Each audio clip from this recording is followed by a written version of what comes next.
Felicity Collins. Hi, Felicity. Hi.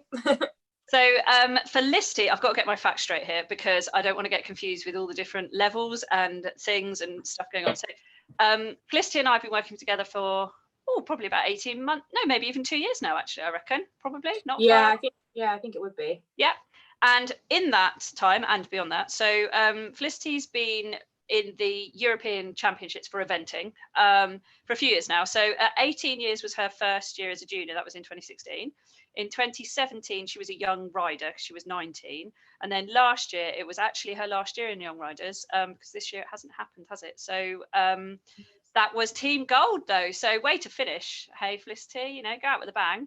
Yeah, no, it was amazing. Having previously won 2 team bronze, which was amazing. My first championship, obviously, it was just I've been trying to get to a championship probably for about 4 years, and then finally being there, I think I completely sort of forgot about the prospects of medals. So then when I won team bronze there, I was so excited, like, to win a medal. That, oh my god, I can't believe I actually won a medal. And then Mill Street 2017, first year in Young Riders. So again, wasn't necessarily expecting a medal. So again, that was amazing to win a young rider medal. But then you sort of get to, a bit further down the line, you start expecting a bit more. And then by the time we got into, we got to Marsbargen last year, and it was my last year in Young Riders. The expectation was to try and come out on top. And so that was amazing to win team gold there. And yeah, and the way it happened was really exciting as well. So it was just like a dream week. So tell us a little bit more then about the way that happened, and then we're going to get onto some other bits as well, but you can't leave us hanging on that one. I know.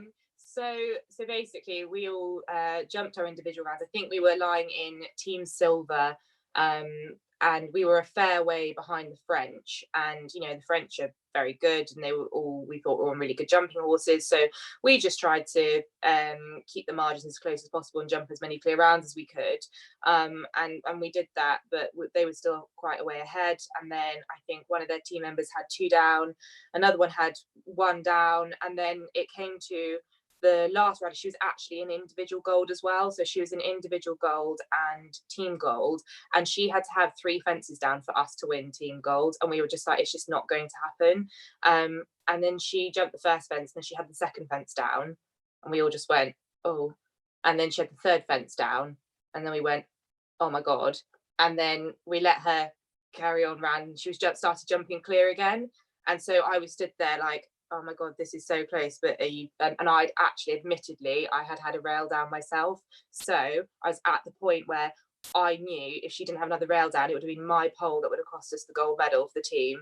So the emotions that were running through my head at that point were just crazy. And then she came into the last combination, which was the treble, and she jumped in, and then it just went straight through the second part of the treble. And we all just went, I've never been hugged so tightly in my life. Everyone just like jumped on each other, but we were still silent because she still had to jump on the fence. But it was like this silent, like, hugging, and it was amazing. And I just cried for about an hour. So so it was just, that's probably one of the best moments of my career so far. Even though it wasn't an individual medal for me, it was just incredible. And it also meant, obviously really sad for her, but it also meant that our British teammates actually won their 2 individual medals off that last pole as well that she had. So that one pole gave us 1 gold, 1 silver, and 1 bronze. So wow, and that's awesome. And it really can be that close in eventing, can't it? It can literally be a pole between you all.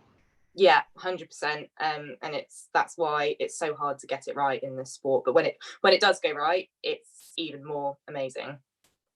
So tell us a little bit about then how you've come to be eventing at that level at the grand age of, you're 21 now, aren't you?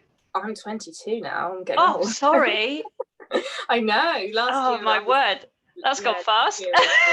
I know. 1 minute I was a teenager, and yeah, now I'm a senior now. I'm not even a young rider. So yeah. So last year was your. Go on. The only classes that I can do now that are youth classes are under 25, so I'm hanging on to that. yeah. So, and last year was your first sort of proper year as a senior, really, wasn't it?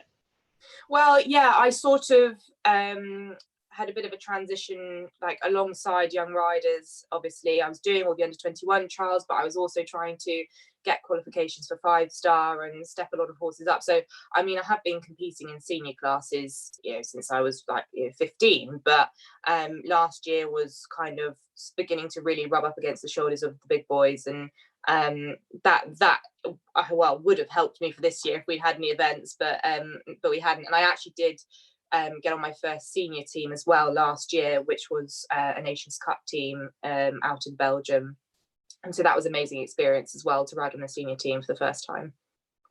So that's incredible. Okay, so I did interrupt you when I was saying to you, tell us about your history. How have you gotten to be where you are now at the age of 22?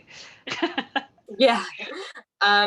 So I started eventing with BE when I was 13, so my 13th year. So you can start when you're 12, but I didn't have the right pony. I had naughty, nappy, tricky ponies. So I missed a year, which I was very upset about because I thought it was going to be the end of the world. So started with 2 ponies in 2011, and they hadn't done eventing before, BE before, so took them from our first BE 90s and finished the season with, I think, a couple of novices each and some really good results. And so that was my first year eventing. And then my next year, 2014, I started doing pony trials, did them for 2014, 2015, 2012, 2013, 2014, sorry, and then moved on to juniors. Actually had a bit of an overlap in 2014, and campaign and junior trials with a horse that I was producing as well, and then went through the juniors and the young riders. So that's sort of my BE history. But the reason I do event is because my mum did it, and I just was brought up around it. Like, I remember being probably 2 or 3 and like being underneath the horse that my mum had just taken cross country and claying its legs.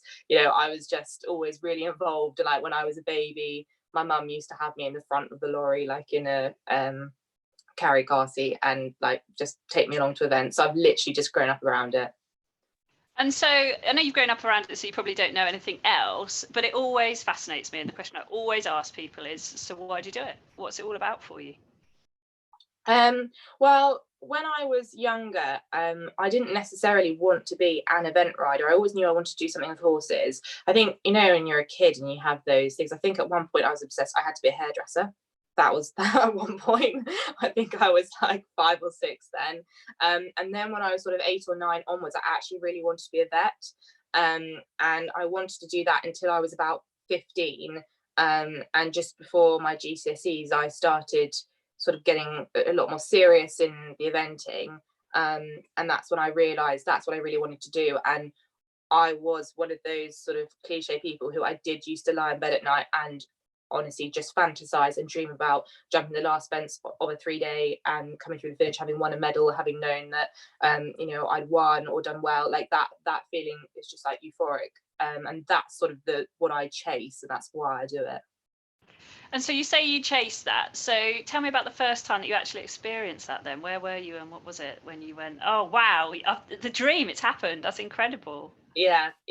So I know I can pinpoint exactly that moment. And that was at my first European Championship in Italy in 2016. And I can't remember if I was when I was to jump, but anyway, it was the show jumping. I jumped clear inside the time cross country the day before. I was a 7-year-old, didn't really know what I was going to get on the last day. Knew that the margins were really, really tight that year, and knew I had to jump clear to sort of be in with a shot of keeping the team medal. And so jumping the last fence and knowing that I jumped clear, finished on my dressage score, like that's all I had wanted to do for so many years. And to do it with that horse as well, it just meant everything to me. And I have a photo of it. I have a photo of that moment, and I have it in a frame. It's my favorite photo because it just encapsulates everything that I worked towards to that point. Okay, cool. So having worked towards that and achieved that, then what is it then that made you carry on? Why didn't you stop at that point and go, oh yeah, I've done it, thanks very much, dream tick? Because most people don't even get to that, do they? Let alone go tick, oh, next. Yeah. Well, I think that's where the youth programs are really helpful because there's so much structure around it, and it was just a natural progression. So that was my last year in juniors, and then I knew, oh, next year I'm in young riders, so I want to be able to get on the young rider team. I want to be able to do that again, and do it even better. So that's sort of what made me think, yeah, I want that feeling again. And then I was lucky enough to have a pretty similar experience in Mill Street for the 2017 for my first Young Riders, and the same thing, clear inside the time cross country. Knew that I had to jump a clear round, and the same feeling, jumped the last fence, and he was being really difficult in that show jumping round as well. And I thought, oh, I'm not going to get this time. And I just about squeezed it and got him over the last fence clear. And it was so, that was a bit of an out of body experience. I actually don't remember that one as well as I do the first one. I don't know why. I think I was more nervous for the second one than I was the first one, because I was like, oh, was the first one a fluke, and is it going to be the same? So that was a bit strange, but I remember just, my God, like, yeah, the relief and the joy. So that was amazing. And then obviously won the under 21s in that year as well. So there's always something to work towards, and it's always different. It's not necessarily jumping the last fence of a championship, like I'm describing. It can be, coming through the finish on a young horse doing their first 90. Like, I've had really similar feelings just doing something like that. So there's always little mini goals along the way, and with different horses it differs completely. I could be thrilled to have one down with one horse doing something as much as I could be, winning a medal with another. So what do you think's behind that for you then, that means that you're just as happy with that as you are with something bigger on another horse? What does that mean it's about for you then, really? Because it's obviously not about winning medals, is it? Like, that's a bonus.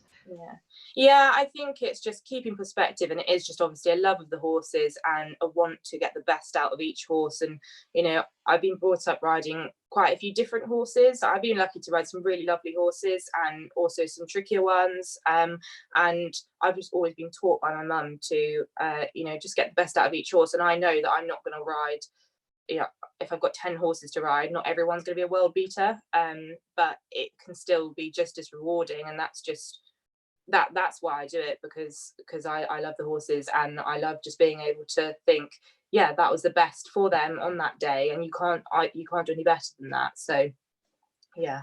So I know one question that a lot of people ask, and hopefully we're now distilling this myth a little bit, is that at the top level you don't get nervous. Now, at the age you're at, you've got to 5-star. You did qualify 5-star. That would have been the plan this year, wouldn't it?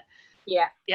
And I mean, I know what the answer is to this, but what's your thought on nerves and how you handle it then, especially when you're under pressure, like at a European Championships as a young rider? What do you do? What are your thoughts on nerves?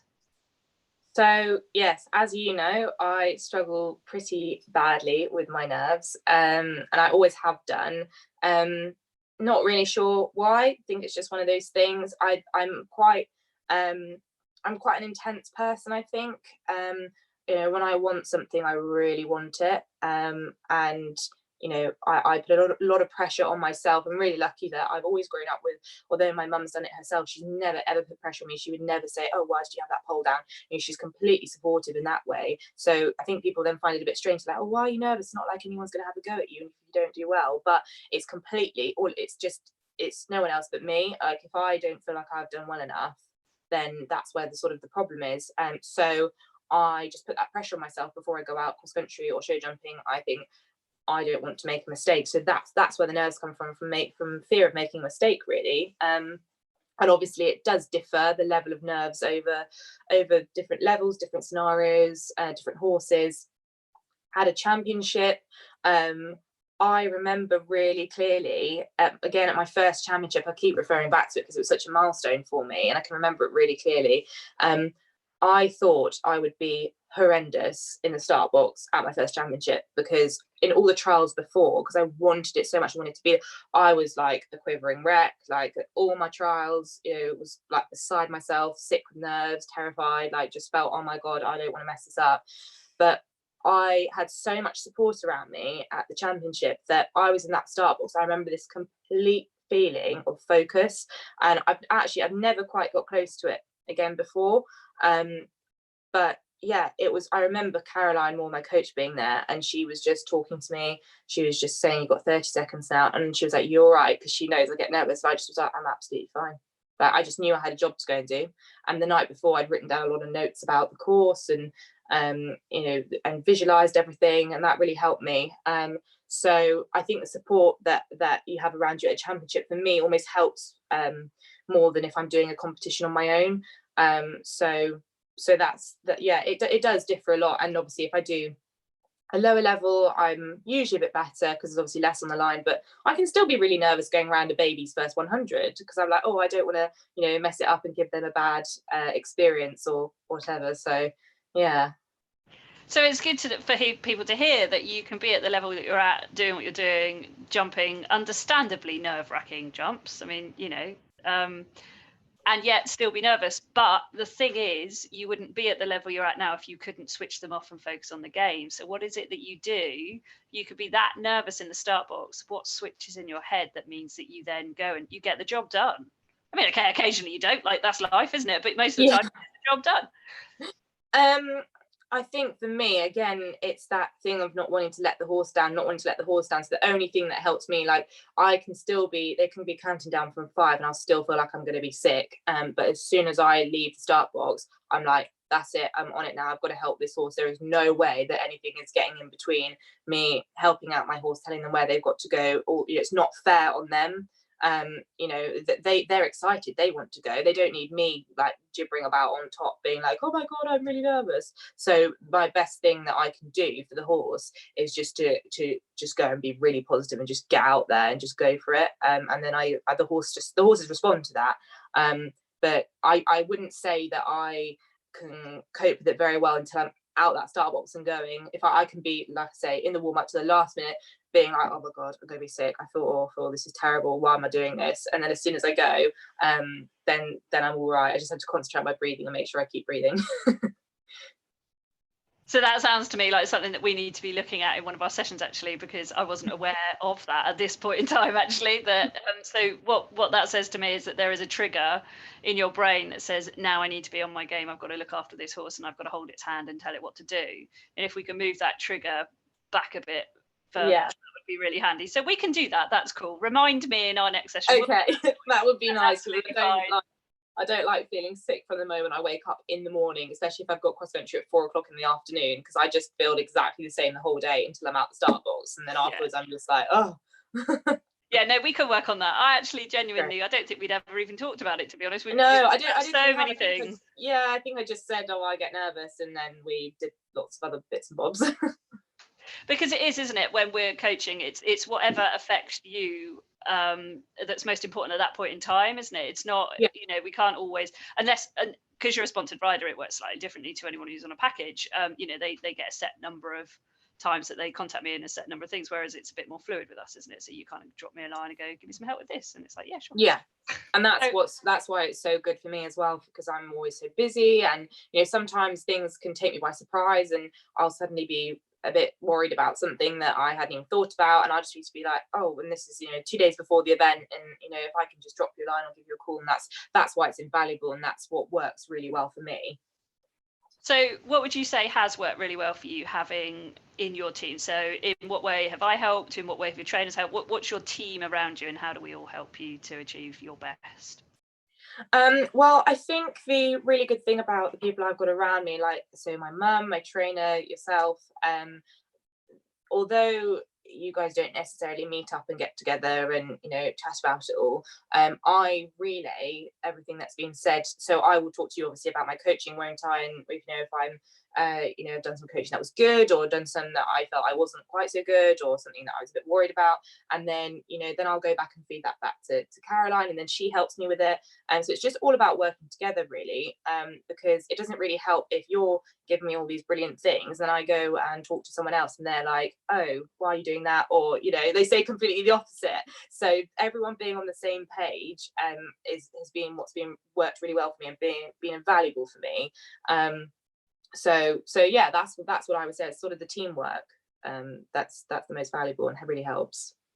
And it is interesting that, isn't it? Because we aren't a team in that we don't meet up. And I do work with some people that way, actually, interestingly enough. I will talk to their trainers and vice versa. But actually, it definitely doesn't have to be that way. If you're open enough to help us be your team, then that's kind of, you're in the middle managing us, really. That's how it needs to be, isn't it? For you to get the best out of what you need.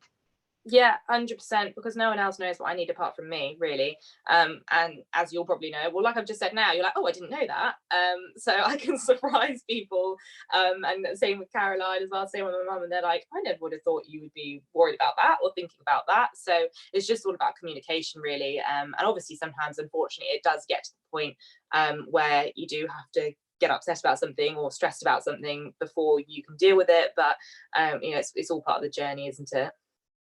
Yeah, and I mean that's life. Like I released an article only today that I input into for someone else, another mindset coach, about disappointment, and we both said that we might be experts in mindset, but it doesn't mean we don't get affected by this stuff. It just means that we're aware of it. We know what to ask ourselves. We could probably get ourselves out of it a bit quicker than some because we're just aware of the tools and techniques to do it, and that's what it's about. It's about helping you and sharing those with you. It doesn't mean you're never going to feel down, upset, depressed, stressed, or any of that kind of thing. But it doesn't mean you're going to be bouncing off the flipping walls all the time and like super positive and probably actually really annoying. Yeah, no, exactly. So what would you say are some of the challenges that you've had to overcome to get to where you are today? Because, so there is a perception sometimes that if you've been brought up by a mum who has done incredible things like she has and supported you the way she has, and you kind of grew up into this, that it must have therefore been easy for you because it's just been given to you on the plate. Now we know that's absolutely not the case. So what are some of the things that you have had to overcome and deal with to get to where you are today? So I mentioned it briefly before about getting to my first championship in 2016. It took me a long time because I did do ponies for 3 years, and there's obviously championships for ponies as well. Obviously, in my first year in ponies in 2012, I wasn't going to be in with a shot. I was on 2 ponies that maybe weren't quite suitable, and it was just an experience learning curve for me. But as I dipped my toe in it that year, I then realised, oh, maybe I need a different caliber of pony, and maybe I really want to try and do this teams thing. And I watched the 2012 Europeans at Fontainebleau, and I remember watching, thinking, oh, that's what I want to do. So we then got a pony that I think she'd done a few 90s, and then another pony is sort of slightly similar, and then so I did have to produce those ponies really to get them up to sort of the standard that they needed to be in with a shot of being selected for a team, because these ponies are amazing. And so 2015, again, I would say probably I wasn't quite ready. Maybe I wasn't expecting to be longlisted. And then 2013, I'm getting my junior years mixed up. So pony year, second to last pony year was 2013. And then 2014, I kind of came out all guns blazing, and we did have quite a lot of top 3 placings in the trials. And, I really thought I was in with a shot. And then I did a double clear and came 6th at the final trial. And obviously there are 6 people that are picked.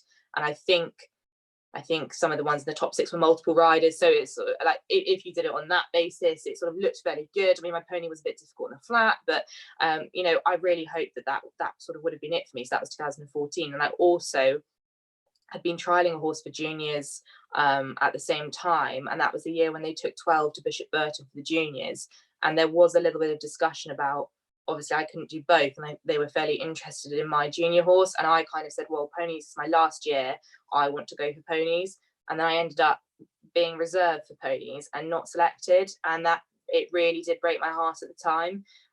Which obviously looking back now, it doesn't seem like such a big deal, and I've been to 3 championships, and brilliant. Like, I'd much rather have done these than that if I had to choose. But at the time, it felt like the end of the world, and it was really hard. And then obviously sold the ponies, and you are up against people who do buy really good experienced horses, and there's nothing wrong with that. But that sort of always felt like I was on the back foot a little bit. I'd always be chasing to catch up, always sort of be like, oh, I finally got my horse a bit more improved. And then someone would come along, they bought another horse that had already won medals, already done things, and it would go in and do a beautiful dressage test. And there's mine, which I've like just about taught its shoulder in. And I'm thinking, oh God. So, constantly felt like I was just fighting to keep my head above water and to try and compete with that level. And so then and then 2015, so my second to last year in juniors, I was longlisted for the junior team on my self-produced horse. I think he was only 8, and I didn't get selected again. And so I wasn't that I wasn't surprised. I remember the phone call and I wasn't surprised. And I said, oh no, I completely understand that. And he was great. We had a long chat about why it was and what I could improve on. And that was brilliant because he was really open. And but then I got off the phone and I did feel a bit down and I thought, oh God, I've got one more shot at this next year. It's my last year in juniors. If I don't do it now, I felt like I was never going to be able to do it because, there were other people my age who had been on 2 pony teams, 2 junior teams, were looking like they were set up to go into some young rider teams as well. And there was me, I hadn't even got to a championship yet.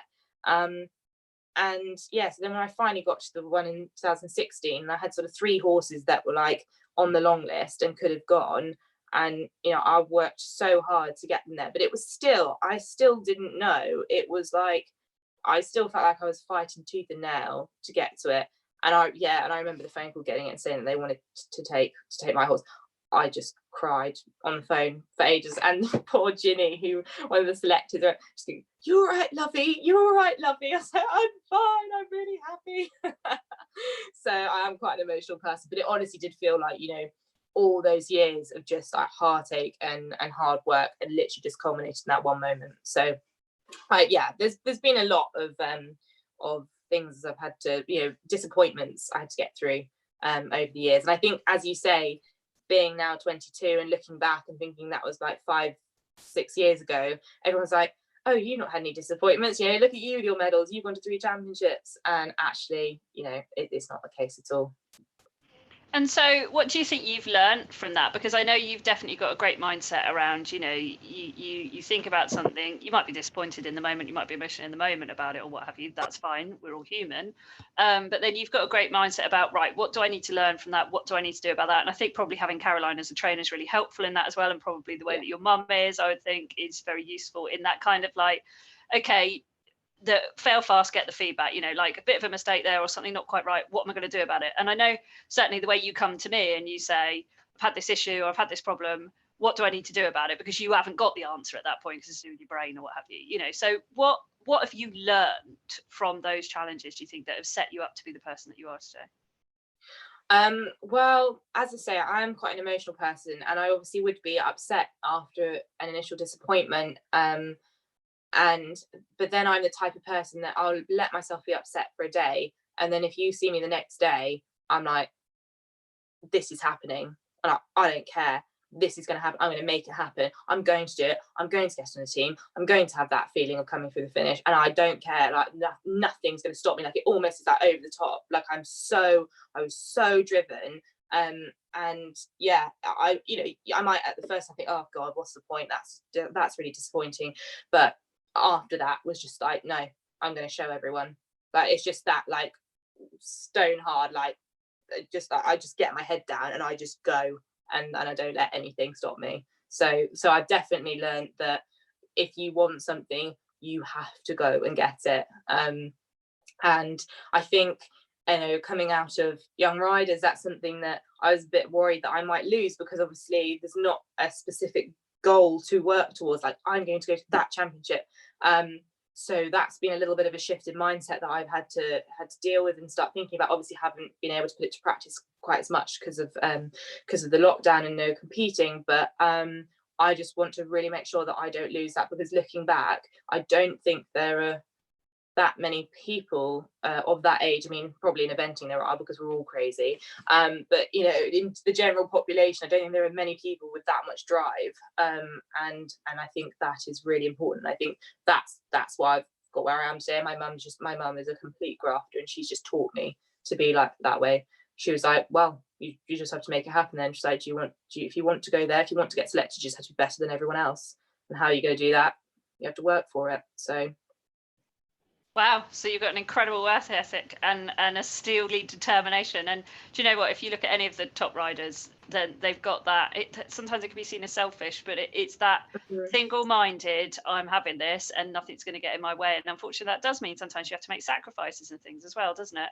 Yeah, I made a lot when I was younger as well. I'm sure a lot of people can relate to this, being horsey, and I was always the person that would miss out on the parties at school and things.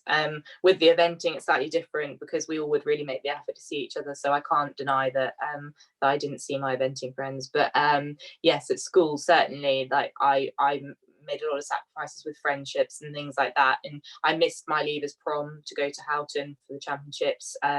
I missed another prom, I can't remember when it was or something. I missed something else. And there was just no question about it. And my friends at school used to always find it really odd, and they were like, but this is really important, why aren't you doing this? And I was like, well, it's not, because I've got a competition to go to, and if I don't do it, then I need to do it. So yeah, so they didn't really understand that. And just a lot of people when they're younger, they want to go out, live a life. I didn't. I just was like, well, no, I need to ride my horse. So yeah, a little bit sad, but then it all paid off. And as I get older, obviously I do want to have a little bit of a balance, but I have to appreciate that how I was when I was younger has got me to where I am now. And so has any of that changed to where you are now? That sort of, or is that steely determination still 100% there? I think it is still there, but as I say, it's hard because I haven't had a chance to put it to action this year yet. So you almost forget what it's like, because I can't be like, I'm going to go out to that competition, I'm going to try and go to that event and do really well, and I'm not going to let anyone. So I'm like, oh, there's no events. So I'm certainly like still using it at home to train the horses, and I still do use it probably on a slightly lower scale every day at home with the horses, and think, right, I'm going to, even when you're not feeling like doing flat work or something, or doing dressage, I think, no, I'm going to go and do it, because it might be that marginal gain that means that I do a better halt in a dressage test, and then I might come one place above, and that's how my brain works. So I do use it, even when I'm not realizing, probably. Yeah, I think you do. and also that is a perfect proof yet again with everyone that I have interviewed on these Q&As that have achieved incredible things, that steely determination, that they have got a goal, that it means that they get up every day and they get on with whatever they've got to do. And it might be that some days that's a day off because that's part of the plan, that's fine, but every day there's something that is helping them get towards that goal. It's not kind of thinking, oh, it'll come to me, it's I've got to make it happen. Yeah, 100%. So what would you say then you're doing during lockdown? So obviously there aren't events and things, so that's slightly different for you and for a lot of people, but you mentioned your training and stuff. What's changed for you as a result of lockdown, and how are you therefore keeping motivated? I mean, you kind of alluded to it, but what more is there? So I sort of allowed myself to have a bit of a strange week, I think, when it was first announced and we knew there were no events. And that's something I got a lot better at since working with you. It's because before that would have been like, oh my God, I can't, I need to keep going. And I was like, I'm going to allow myself some time just to process, because then I know that I'll come back actually with a better mindset on it all, rather than just feeling completely frazzled by week 3 and not knowing where I am or what I'm doing. So so then once I sort of got my head around it all a bit more, I have a weekly plan with the horses on a whiteboard that I write out every sort of Sunday beginning of the next week. And so I went through it and I just started making a plan, and we obviously said, right, take out the fast work. So none of the horses are doing any galloping or any fast work. For their hacking, they're still doing the same length packs, but they're doing less trotting, just doing more walking, and it's more the older horses are doing more hacking, whereas the younger horses are perhaps doing a little bit more in the school, because this is for them, it's a time for them to learn a bit more, and for me to really give them as much of my time as I can, because I have got the extra time. A couple of horses have gone back home to owners for the time being, which makes sense, and actually at the time that feels a bit strange, and you think, oh God, that is, how's that going to be, and actually, everything has a silver lining. It means that I have a couple less horses to work, and I'm having more time to do other things, and the horses still have really good routine, and just the younger horses, they might be worked 5 days a week now rather than 6, because they don't need to worry about their fitness levels, because they've not got to go out and do a cross country course. And with the older horses, they might just swap what would have been a flat work or a jump session with a hack instead, because they do know their jobs obviously a little bit more. And then some of the younger horses have had their shoes taken off, and they are being worked barefoot where they are, which ones are comfortable. And so no, we've got into quite a good little routine now, and now I'm almost thinking, oh my god, it's going to be weird not being in that. This is my little lockdown life, but I quite like it. So that brings me on beautifully to my next question then, which is, okay, let's say hypothetically lockdown starts to ease from next week, which, you know, there's an awful lot of information out there of credible source which says that it's quite likely to happen. Now, we know that BE and the BEF are looking into what they can do to get competitions up and running, but we know it's not going to be anything quick. So with that in mind, what are your thoughts about how you're going to start coming out of lockdown? Because it's not going to be a sudden quick off to an event we go, is it? You know, I think some people think it might be, but I think most people in the know are I hope not. realistic. I don't even know where half my jods are. Yeah, can you fit into them? That's the yeah, because you're still riding. It's all right. So I think again, it just depends on the information, doesn't it? It depends what we are allowed to do. I think sort of the next step for me would be, if we're allowed to go out training a bit more, I probably will just have to take the horses, if we're allowed to go out on the lorry, obviously, and perhaps do a little bit more show jump schooling. I'm more thinking of the younger horses again, because the older horses don't really need to go out and practice skinnies or practice, you know, doing anything really specific. You know, maybe it might be good to, don't know, hire a dressage arena on grass somewhere else with the older horses. We might do bits and pieces like that. So still not necessarily the type of work and the type of fitness that we're thinking of and the type of preparation we're thinking about in the lead up to a big competition. But the younger horses, the one thing that they're missing out on, which they usually would be doing, is stuff like the cross country schooling and the show jump schooling away from home. Because obviously there's plenty we can do in my school, but they get used to that, and it's just good for them to go out and see the world a little bit more. So that would be probably our first step, and go from there, really. And like you say, just hopefully, if they are going to start getting things up and running again, we just have plenty of notice, not even in terms of getting the horses super fit, because my top ones probably could pop around an OI tomorrow if they really had to, you know, or in a couple of weeks, maybe they are a bit fat. And yeah, so they could do that, but it's not really, it's just the preparation in terms of mindset and little things like, you know, getting all the tack and the stuff ready, and planning as well the season, because why would I go out and jump around and know like, where am I going, you know? So I haven't really at the moment got any sort of thing that I am aiming for, because I don't know anything about the time frames. And even if they start eventing in end of August or maybe in September or whatever it's going to be, that doesn't necessarily mean that, oh well, because the 5-star in France is in October, you'll be going to that, right? I'm thinking, well, not necessarily, because that will only leave me 2 events before then, probably a hell of a lot of fitness work to do. And for that sort of level, you can't really go to that off just sort of one or 2 runs. So especially not for me anyway, I'm not experienced enough. So that'll be interesting to see how that pans out. I think for the lower levels and for the young horses, it's slightly different. They probably could go and pop around, you know, a 90, 100 and not exert themselves too much, and get a few in at the end of the year if that were the case. But with the older horses, it's going to be quite difficult to work out sort of what we can get them to. So we'll just have to see. Yeah, it is all very play it by ear at the moment, isn't it? But it's interesting to hear about your plan, and actually the ones that you could take out that might be all right, and the ones that you've got to consider a bit more, and having that kind of real sense of which horses need what, isn't it? It's really knowing them. And yeah. So we've had one question come in. We had another question come in, which was about dealing with nerves at the top level. But I think you already answered that before she gave it to us, which is at the moment you don't. You just get on with it. Sorry. That's all right. We'll get to that one on another Q&A maybe. I mean, okay. So just quickly, like, you do deal with them, because you don't collapse. You do what you do, and you do it very well. So what is it that you would say you do to deal with nerves your way at the moment? We'll come up with a better one. It's fine.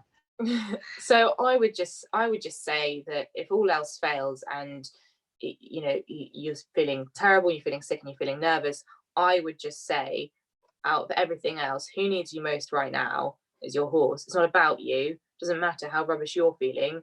You need to be there for your horse, because it's not fair on them. And that's not to put more pressure on you and for you to panic more, but for me, that personally makes me think, right, yeah, it's not that I've got to get on with this because my horse doesn't know what's coming. I've walked the course, he hasn't, and I need to be on it, and it's not fair for me to be thinking, oh, I'm feeling a bit worried about this. I've put them in a position where I've taken them to an event, I've done the entry, I'm saying, yeah, let's go and do this, I think you're ready, so therefore I've got to damn well get on and ride them. And so that's how I kind of shake myself out of it a bit. Cool, I love that. And that's what we call a perspective. So there's all these different perspectives you can have, and you take it from the perspective of your horse. So you go, Yeah. well, they need me, I'm going to have to be there for them. Like, they can't do 100%. this on their own. It'd be lovely if they could, wouldn't it? I think there's some that think they can. Okay, so another question for you then. This has come from Evelyn, from Louise Powell. Presumably you know Evelyn. Yes, so the best Cool. Okay, so the best anti-rushing exercises, please, that are suitable for lockdown. So you might want to give us a bit of background as to the type of person you'll be giving this one to, because we don't know who Evelyn and Louise are. So she's asking for the best anti-rushing exercises, which does sound a good idea, actually, to be honest. Yes, so Evelyn I teach as part of East Sussex Pony Club, and Evelyn comes along to the mini show jumpings, and Evelyn brought her quite buzzy little mare last time, so I'm assuming that's who we're referring to. So I would definitely say for that, try some poles on the ground, try some grids, try some bounces. So that means that everything can be kept really small, doesn't need to be too difficult. And I would also say try practicing making a walk transition or a halt after you jump a fence, so that your pony learns that it doesn't land and just run off with you, and then once they start landing and coming back to you, hopefully you'll be able to keep a rhythm and continue doing it and sort of take out the transitions as you go. But try the poles, just even if it's just pole, one stride, jump, one stride, pole, or bounce, one stride, jump, and then make your walk transition. Doesn't need to be bigger than, cross poles. So try that, and then when we can get back to teaching, we'll have a look when you next come over. Cool. Okay, Evelyn, so that's your homework to go off and do now, Louise. You can give her that. Okay, another one that's come in. What was the hardest step up from ponies to horses? So what I'm guessing they mean sort of what part of it. For me, it was the stride difference. So I was quite lucky that I, as I mentioned before, overlapped. So I was riding a horse and eventing a horse from aged 14 onwards, and I was continuing with ponies until I was 16. So when I was 16, I'd be riding 2 ponies in a pony trial, and then I'd have another horse doing the intermediate and the junior trial. And so that was fairly tricky. If you're on a pony and you're jumping around a novice cross country course, it's not pony distances, so they do sometimes find it a bit long and have to chip in. And then I'd go and get on my horse and have to ride around in an intermediate, and I'd think, oh God, no, my horse is meant to make these strides and meant to make these distances. And so when I walk the course, I just have to be really careful with that, and make a point of it in my head and think I'm not riding a pony. And Caroline Moore has told me this for many years, you're not riding ponies anymore. She has to say that to a lot of her pupils, I think, that she teaches. But I would say if you are on ponies and looking to make that transition to horses, if you feel that it won't overwhelm you and confuse you too much, I would actually encourage an overlap, because you get a little bit of a head start. And I actually think it would, from what I've heard from my friends who have ridden ponies, sold the pony, bought a horse, and then hopped on the horse, that's actually been quite difficult for them.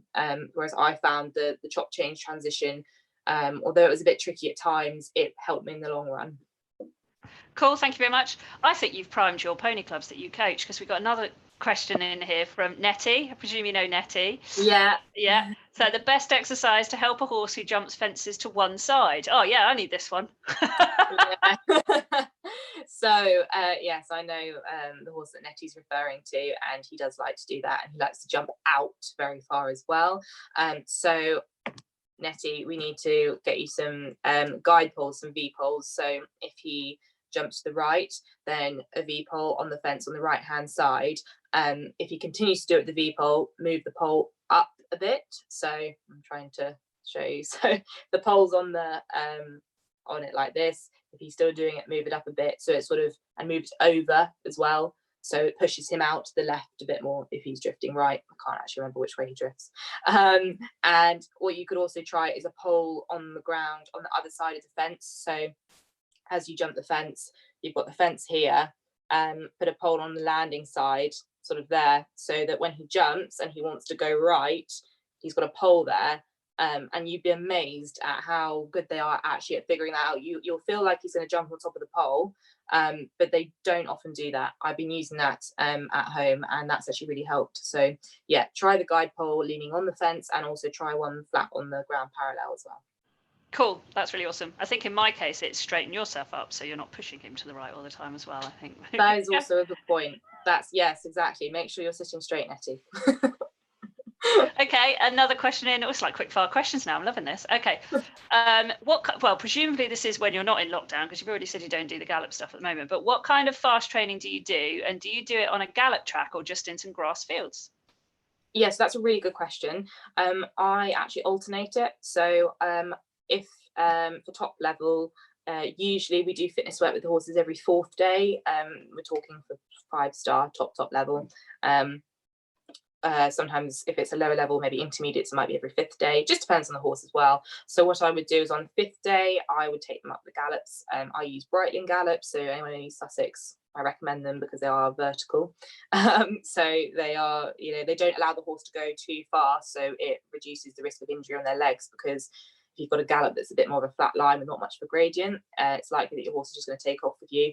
Whereas if it's a higher gradient, they can't go so fast, and it's better for their legs. So that's the gallops we use.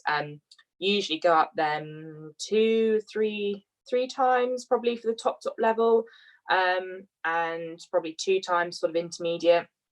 So on the 5th day we do gallops and do that. Then on the 10th day I would then go into our fields at home. I'd take my stopwatch and I do either continuous or interval training. So I might do the top horses, it might be 4 lots of 6 minutes, just sort of steady cantering up to the bridle, and give them 2-minute breaks in between. Again, that varies. It can be 3 lots of 3 minutes. It can be 3 lots of 4 minutes. It all depends on the horse and the level. And then on the 15th day, I would go back to the gallops again. So that's how I like to do it. So just so that they don't get crazy with going in a straight line flat out, I think it's really important to use fields and grass as well if you can, if you've got good ground, so that even with a little bit of an undulation, if the ground's good, that's actually really good for them, because it makes you practice gear changing. So especially if you've got a strong horse like I have, he then doesn't just learn to go straight line fast as he can. He actually has to listen to me. We have to go up, we have to go down, we have to gear change, and so it's fitness, but it's also discipline for him. So that's what I do with my horses. Okay, and a follow-on question from that then is, if you've got a gallop with an incline in it, how do you introduce that incline to a horse that's maybe a little unfit, or isn't at the peak and is competing down at the real lower levels as well?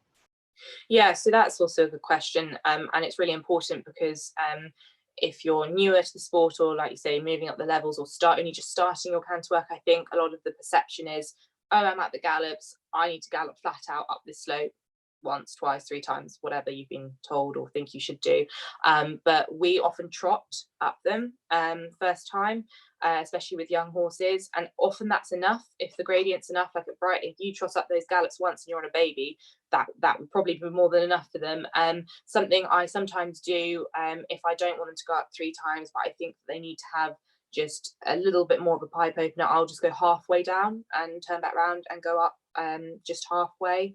And it's just important not to overdo it, because at the time the adrenaline runs with the horses as well. So they'll gallop up there flat out, they'll puff and they'll cool down, and then they'll be like ready to go again. You think, oh, I'll go up 3 more times, and actually that's just the adrenaline. So don't be fooled at how hard they are working, and try not to overdo it too much, because you probably would be surprised at just how fit it does get them, depending on the horse.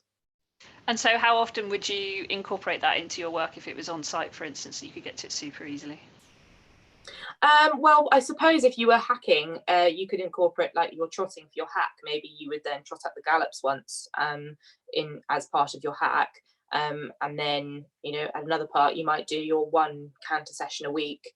Again, depends on the horse. Probably if you're at 100 to novice level, you probably would only need to sort of do canter work once a week or once every 6 days, and then it just depends on the length and the incline, but you might want to go up that once or twice. but yeah, this, like you say, you don't always have to gallop flat out up a gallop. Even if you walk up it, if it's a really steep incline, you walk your horse up the gallop 3 times, that would be really hard work for them. So you could just use it as like a slightly more gym session of a hack, and put it in that way.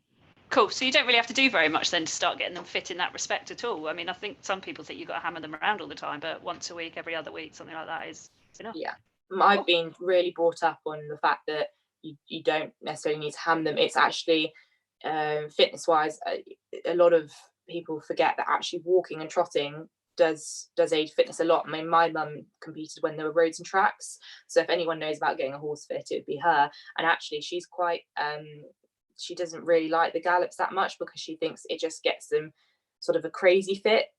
Some horses that's good, some do need to really get their adrenaline up and go for it, some don't so much.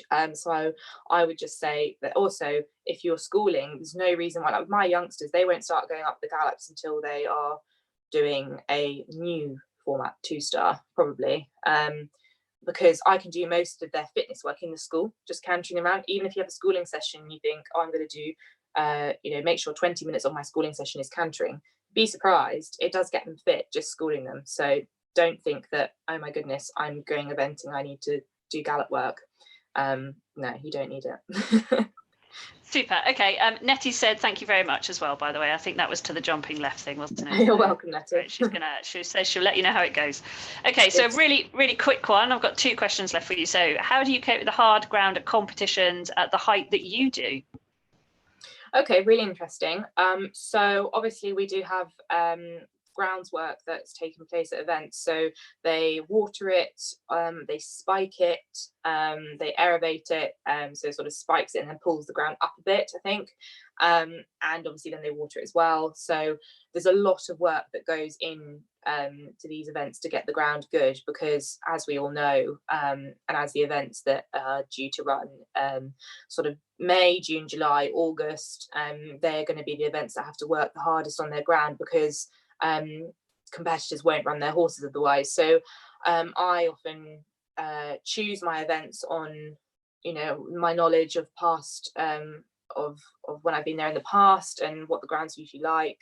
And then I'll get there and I'll walk the course, and sometimes they do all they can to the ground and it's still just fern, just because we've had crazy hot weather or whatever it might be, and depending on what the horses are doing next, and where they are in their season plan, I might decide not to run them cross country. I might decide just to show jump them, because obviously it's a minute and a half, and jumping fences on flat ground, no drop fences, all that sort of thing. Whereas cross country is obviously a lot more strenuous with all the drops, and just depends on the horse as well. I've got a couple of horses that we put pads on their front feet, just literally as a precaution when it comes to the summer. It doesn't necessarily mean that it prevents them from going lame or anything. They're just more comfortable. They just seem to perform better with it. So that's always something that we consider if I feel like a horse is perhaps struggling in that time of year. But yeah, it's just about knowing your horse really, and thinking, oh, my horse likes wet ground, perhaps you might give him a mini summer break rather than give him the whole winter off, and just pick your events carefully, and just think about the longevity of the horse, and think, well, perhaps maybe you don't need that run that day if the ground isn't quite how you think it should be for your horse. So cool. And I think what's lovely to hear is that your ethos, your training methodology, who you have around you and everything is very much based on what we know is very important to you, which is your horse's welfare. Like everything is always for you. It's always the horse, isn't it? Even how you deal with nerves, you deal with it by thinking, I've got to help my horse. It's about my horse. Everything's about my horse. And I think it's lovely to hear that actually, even with a real competitive drive and, wanting to achieve things, it's about, ultimately, it's always about your horse, isn't it? Yeah, 100%. And obviously I have been brought up on that as well, but I would say I'm even more pro it. Like I can get a little bit the other way with it, as I've obviously spoken to you about before, and I almost get so worried about my horse because I just obviously have such a partnership with them, and really have what I feel is a deep connection with them, and I would you know, I just feel like, oh, I'd never forgive myself if something happened to them because of something that I did. So that's what makes me strive to be as good as I can, because then I know that I can, you know, if I've just got that extra bit of knowledge and I can just pull the rein a little bit that way, use a bit of leg that way, I might be able to make it easier for my horse. And that is just what it's all about for me. And, you know, all of my horses are just, they are like pets. I shouldn't say that as a professional, but no, I do just adore all of them. Cool. Well, thank you so much, Felicity. It's been absolutely fascinating. And thank you to everyone that's asked some questions. I think the Pony Club came out in force for you. So if anyone wants to get hold of you or ask you any more questions, obviously, if you're listening to the replay or you're watching this on the replay, you can put the question into the replay. If you listen to this on the podcast, how can they get hold of you if they want to ask you a question, or maybe book you for a clinic when we're allowed, or anything like that? Yeah, so I'm fairly active on Facebook. So my page is Felicity Collins Eventing. And then I've got an Instagram account, which is the same, Felicity_Collins_Eventing. And those are probably the two main platforms that you can get hold of me on. And also I've got my website, which is www.felicitycollins.co.uk. So very easy to remember. Yeah, sure. And, you know, outside of lockdown, you do also coach, don't you? You help out different pony clubs. You're based down in East Sussex, is that right? Yeah. And so, and you've got a couple of livery spaces, I understand, for when we're allowed out of this. Is that right? Well, actually, they've already been filled, so they're Oh, on. that was quick. Yeah. So we're actually full up on DIYs, but I've always got sort of space for schooling and competition liveries and things like that.